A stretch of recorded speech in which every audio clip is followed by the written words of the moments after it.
Ito po muli si Kuya Eli. Alam nyo bang pag nagsama-sama ang LDS family ay nagmumukbang ng lechon? Kahit walang dahilan, kahit walang okasyon. Ganito lagi kami sa LDS family. La la la la la la la la la la la la la la la la la.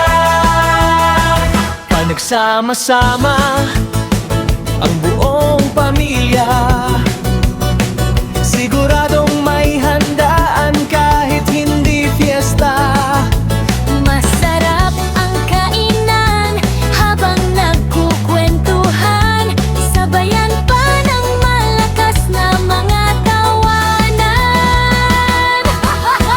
Ganito lagi kami, LDS family. Masaya buong grupo pag nakita-kits kami. May mukbang na lechon kahit walang okasyon. Ganito lagi kami sa umaga hanggang hapon.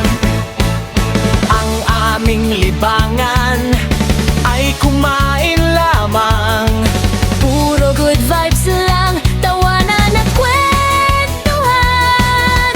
Kahit anong araw, kahit anong panahon, Hindi mawawala ang masarap na lechon.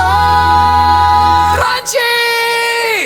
Ganito lagi kami, LDS family. Masaya buong grupo pag nagkita-kits kami.